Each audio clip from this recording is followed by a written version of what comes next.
What's going on, everyone? This is Damien from Lore Seekers, and today I have the ultimate guide for the Emerald Steel starter deck from Shimmering Skies. Today we're gonna go over an extremely detailed breakdown of synergies, lines of play, your first 3 turns, basically everything that you need to know to take this deck and just go to your store, play it, and have fun.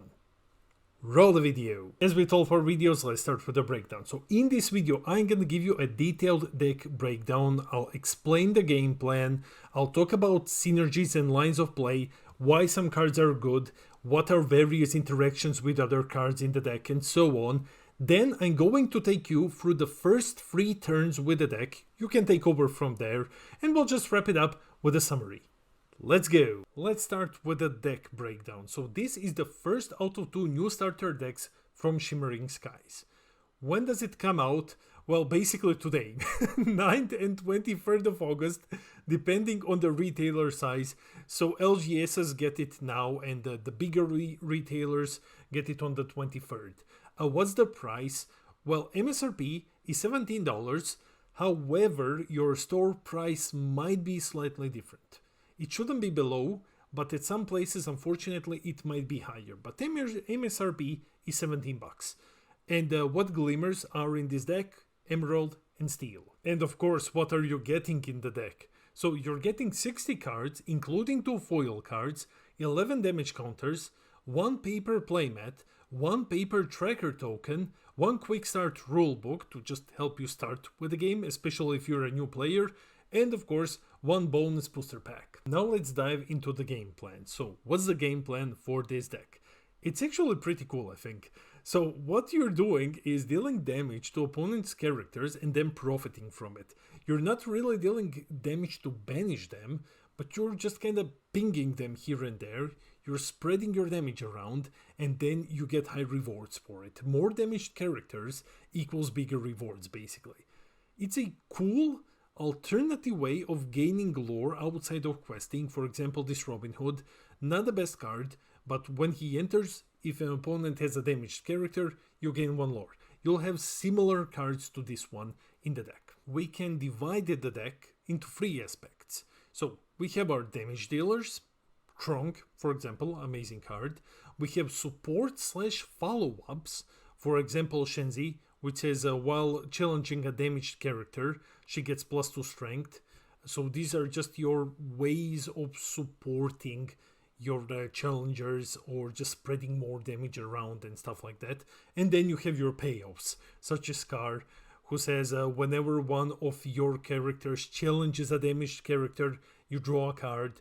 So let's say you spread some damage around with Kronk, with Shenzi, for example, and then next turn when you challenge those characters, you draw because of Scar and stuff like that. We'll explore each of these, starting with damage dealers. First things first, I need to assume that some of you are completely new to the game, which is normal. Every video is someone's first video. So I'm going to be spending some time explaining how challenging actually works and what is challenging. Challenging is a term for attacking your opponent's characters.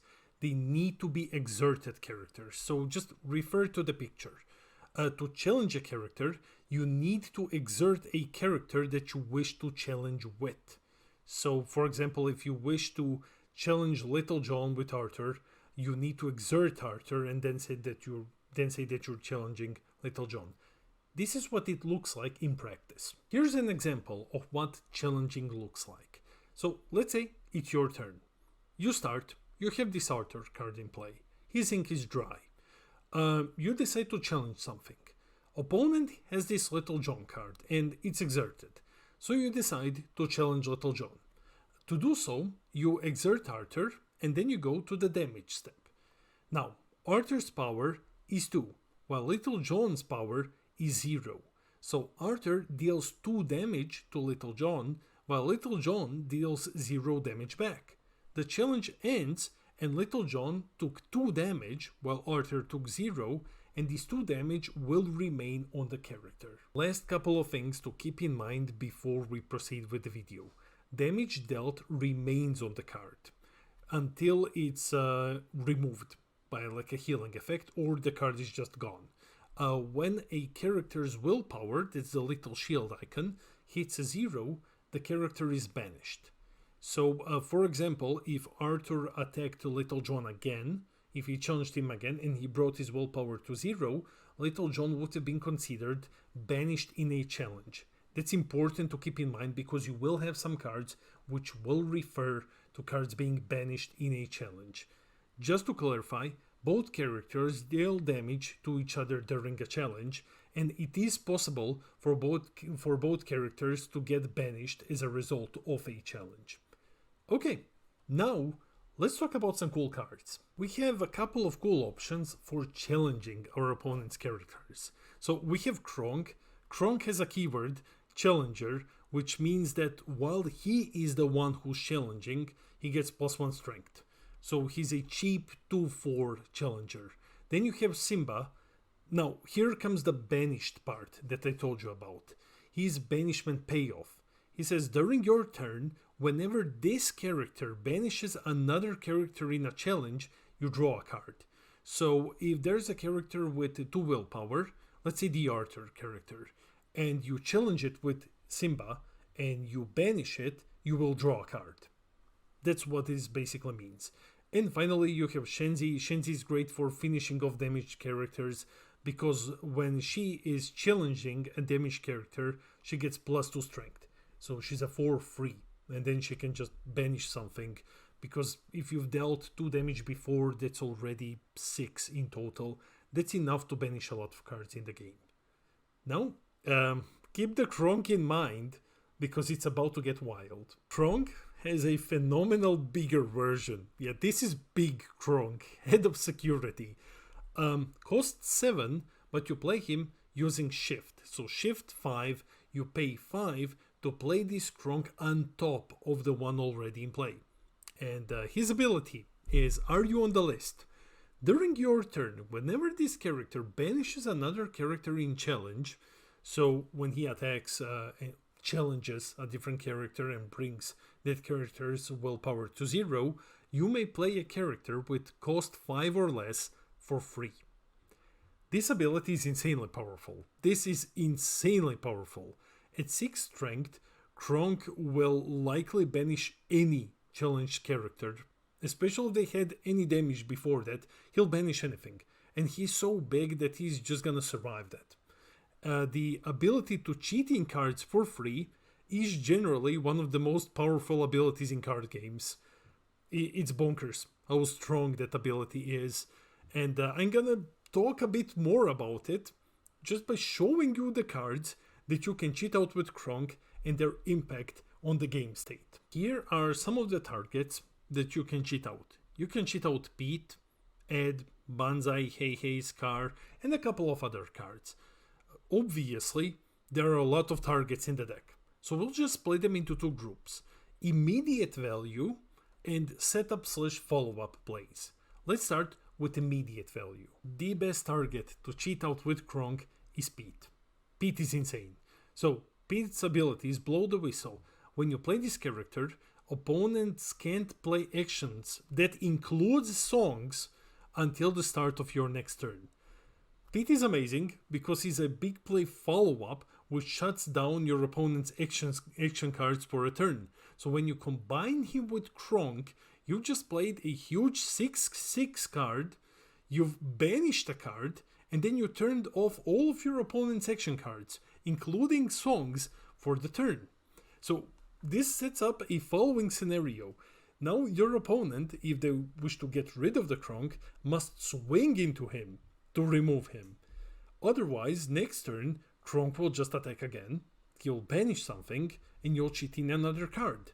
However, if your opponent doesn't have a single character in play, and they now can't use action cards, you just shut off their entire turn and Kronk survives 100% of the time. Unless your opponent plays a character with Rush. And then that character is probably gonna get banished while challenging Kronk. So you basically protect him, you force your opponent to play something, or to spend his own cards just getting rid of the Kronk, because hey, big guy cheats out things. And if your opponent decides to challenge Kronk, that means that they're not questing the turn. It is phenomenal. Best card in the deck. The other options that we have are Banzai. So when you play this character, you may exert chosen damaged character. So you exert something and then you can attack it. Then you have Add. Add just helps you finish off a character. So when you play him, you deal 2 damage to chosen damaged character. And last but kinda the least, Robin Hood, you just gain 1 lore. That's it. Sometimes you gain 1 lore. Yeah, don't play this one like this one is bad. Just stick to the other 2 if you can. These are not as good as Pete, but they're still solid. Now let's take a look at the setup/follow-up plays. We have Scar. Scar is our main draw engine. Scar is amazing. He has ward. He's sticking on the board like almost always. Then we have Shenzi. Shenzi gives us an alternative way to gain lore, because when one of our hyenas challenges a damaged character, we just automatically gain 2 lore. So we're basically double dipping because we're getting rid of cards and we're gaining lore at the same time. Then we have Yzma. Yzma is okay for spreading damage around. And then we have like Hey Hey to protect Kronk. If we can't get Pete, we play Hey Hey and Hey Hey protects Kronk.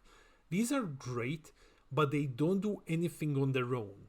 So that's why you would probably at some points prefer the immediate value plays, such as Pete, for example, because he gives you instant value. These ones set up your following turns. Unless you have other cards to attack with, then you're gaining even more value from these. In addition to Kronk, we have 2 shift cards. Okay, so for those of you who are completely new to the game, you probably don't know what shift does. If you're just flat out completely new to the game. Hey, welcome. So, we have Simba, with whom we pay 4 to shift into the 6 cost Simba, and we have Robin Hood, we pay 3 to shift into other Robin Hood. Briefly explaining shift, so shift says you pay a cost and then you play a character on top of another character with the same name. If the original character's ink is dry, so is for the new one, and vice versa. If it's not dry, the new one's isn't as well. All damage gets transferred and stuff like that. Same goes for being exerted. If Simba is exerted and you shift, the 6 cost Simba is exerted as well. Hope I've explained it. Here's an example of how shift works. So it's your turn, you start, you have Simba, his ink is dry. You decide to challenge. And you see your opponent has this exerted character. So you exert Simba and you challenge Tafita. Yeah, Tafita. Okay, so Simba has 2 strength while Tafita has 1 strength, which means that Tafita will get banished because she has 2 willpower. Simba is gonna get dealt 1 damage, which will remain on him. Now, because Simba banished a character in challenge, his ability Face the Past triggers and he draws 1. Then you decide to pay 4 and you shift the 6 cost Simba onto the 3 cost Simba. His Fearsome Roar ability triggers and you banish a location. The last individual card that we'll go over is the big payoff. The big Robin Hood. Costs 9, but he also has ward and he has the following ability. Tag me in. For each 1 damage on opposing characters, you pay 1 less to play this character. So here's the payoff for everything that the deck does. Ward makes him very, very hard to banish because opponents can't choose this character except to challenge, so they need to swing their characters into Robin Hood, who's massive. He's 6'6".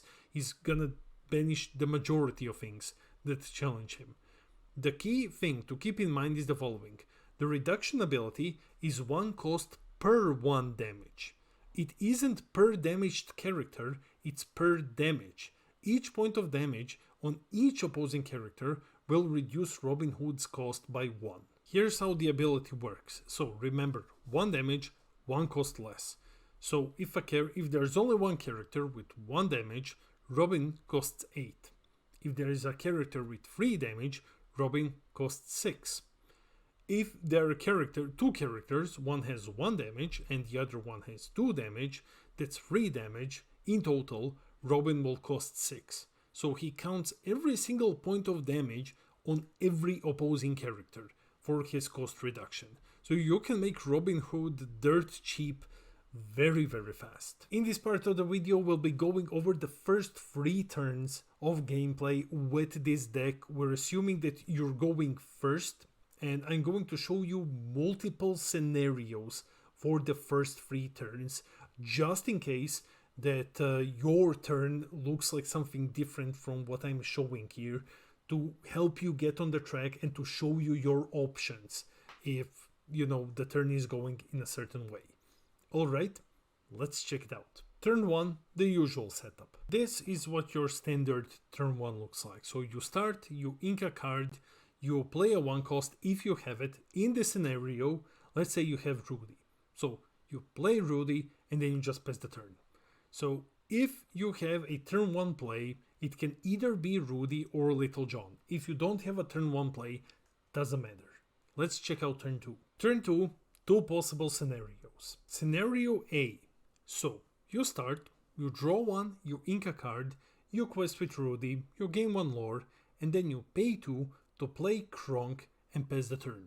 In this scenario, you're setting up a strong challenger with Kronk on turn 3 to easily remove some of your opponent's early game cards. Scenario B, you start, you draw 1, ink 1, quest with Rudy, gain a lore, and then pay 2 to play Robin Hood.